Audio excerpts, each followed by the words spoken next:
Man, is this a beautiful spot or what? I've got camp pretty well set up here. Just want to give you a quick tour. As you can see, my boat is in the water there. I got a campfire going. And let me just walk you around camp here for a little bit so you can see. Alright, I've got some firewood cut up so far. I got to split a lot of it, of course. I've got a tarp there to tarp it down so it doesn't get rained on. My tent set up. I got carpet pads in here, which is nice for keeping sand out of your tent. This is a cot with a simple inflatable, self-inflating mattress on it and a sleeping bag.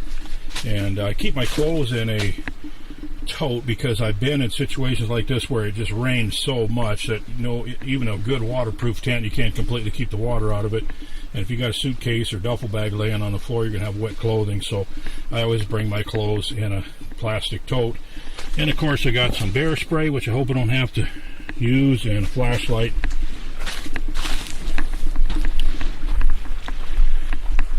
Here's my kitchen area I'm getting it set up now. I'm just working on that right now, so I'll do some cooking on this cook stove and then some also on the campfire, and you'll see that over the next few days here. That Kong cooler is supposed to be bear proof, and there's a chance we might have to find out whether it is or not. Hopefully we won't have any bear trouble, but we are in definite bear country. So anyway, this is a beautiful place, and this lake is full of fish, and it should be a really good time over the next few days. So thanks for being a part of it, and I hope you enjoy it.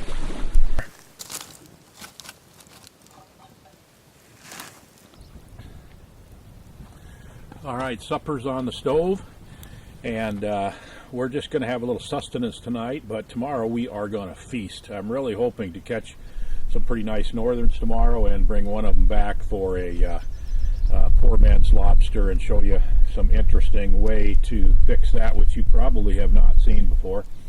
I got out on the lake for a couple hours here this afternoon, and I just kind of watched the depth finder and kind of cruised around, looked for some structure and so forth. I was surprised to find that the water's only 44 degrees. Not sure what to think of the walleyes at 44 degrees. They may still be spawning, but I did find a couple of bays where the water temperature was 50, and that's probably where the northerns are going to be. So I'm pretty excited about getting out in the morning and really catching some fish. And it should be a really good day tomorrow, and really looking forward to it. So I'm just going to hang around here, camp this evening, and relax a little bit and just enjoy this beautiful view. So we will see you in the morning.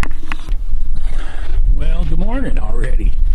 Man, was it cold last night. Holy smokes, it got down probably into the upper 20s. There's just heavy frost on everything, and we got a cold north wind this morning.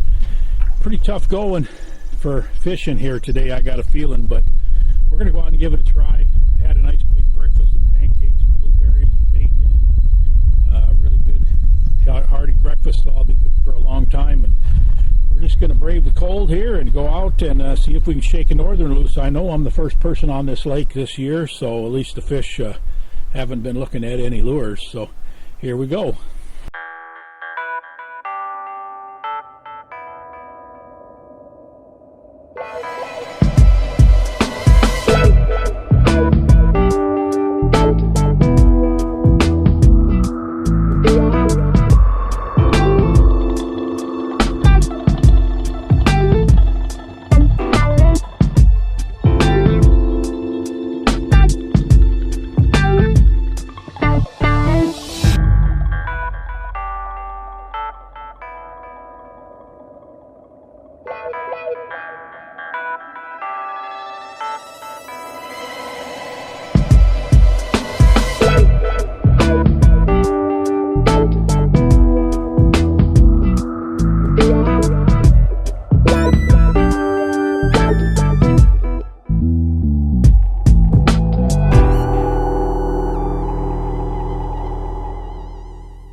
Well, when I found that shallow bay back in there, I figured that's probably where the northerns are going to be, and it turned out pretty good for me.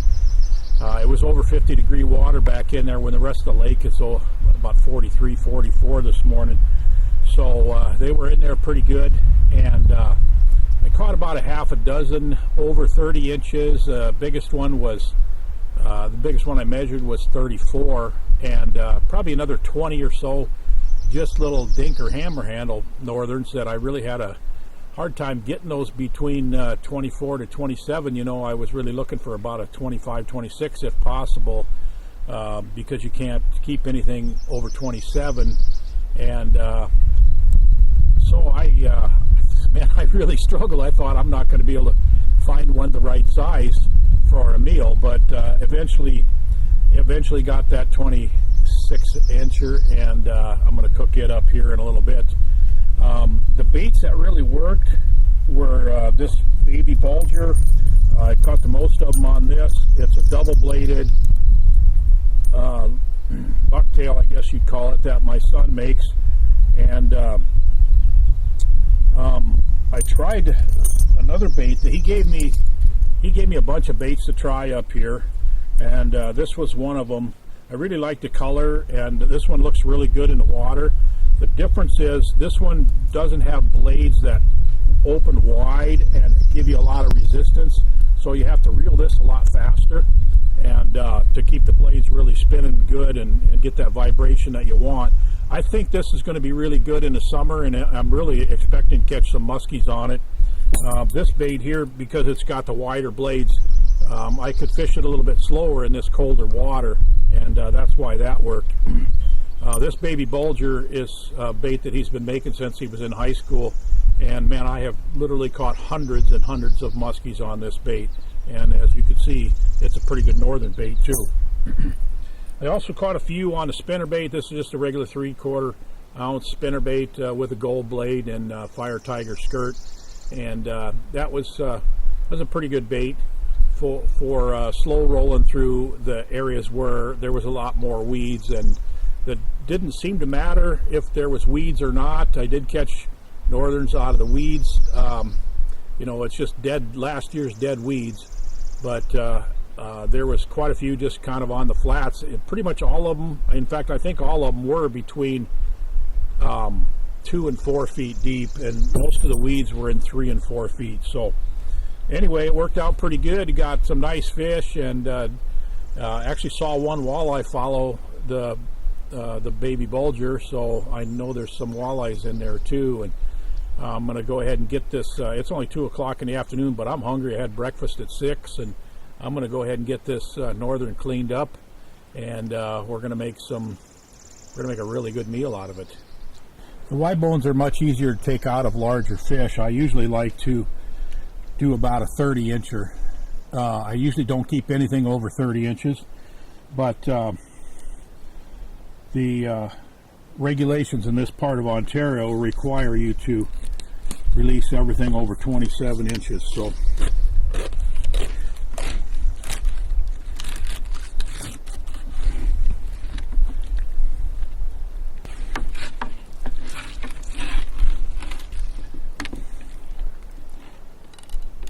you can hear them. So you want to start right on the edge of the Y bones, and you want to work right down. You can feel the bones, and you're going to have a sliver of meat about, there it is right there.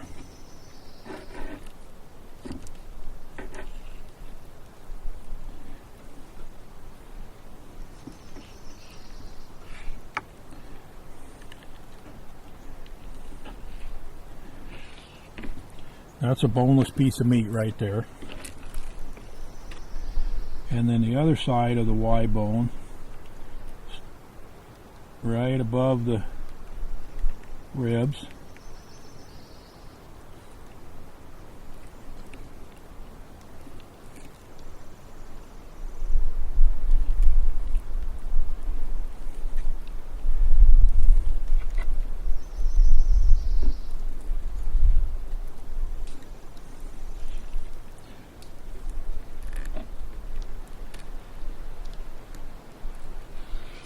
There, and that piece of meat has all the Y bones in it.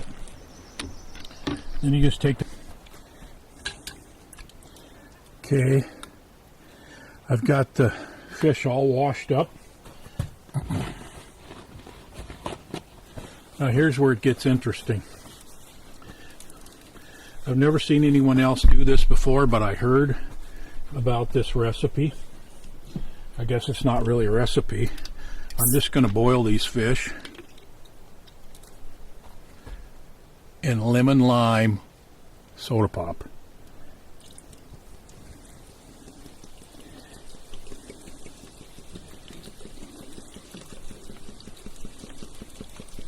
Some people use salt water.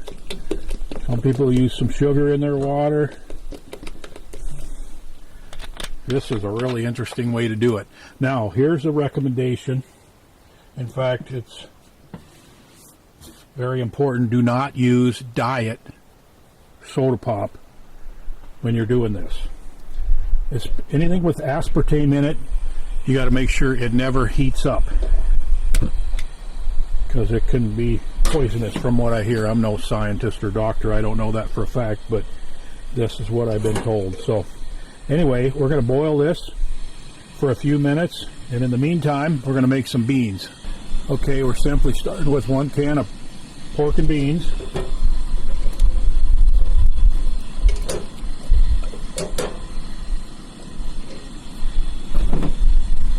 I'm going to add some onion flakes, some chopped up bacon, brown sugar, and ketchup.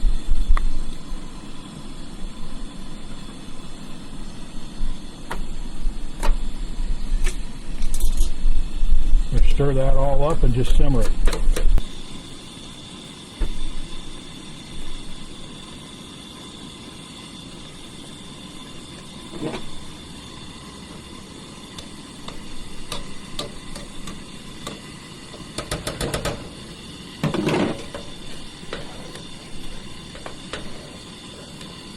Okay, the beans are done, the fish is done. I've drained off the liquid, and I'm just going to put a half a stick of butter in there and some garlic powder, about like so. And I'm going to stir that all in, melt it all good, and in a minute we're going to have an amazing fish dish, I hope. First time I've ever done it exactly like this, so we'll see. Well, a friend of mine told me to be sure and try making poor man's lobster with 7-Up. Now, Sprite, 7-Up, lemon lime, twist up, whatever, it's all kind of the same thing, but this is the first time I've ever done it. Oh, wow, you can taste the lemon. What? That's really good. Maybe a little bit of salt, or maybe garlic salt, instead of just garlic powder. Wow. I'm going to do that again. That's really good. Beans are good too. My favorite way to make beans from my mom. So, this is poor man's lobster. I don't feel like a poor man right now. I think I may be the richest man alive, actually.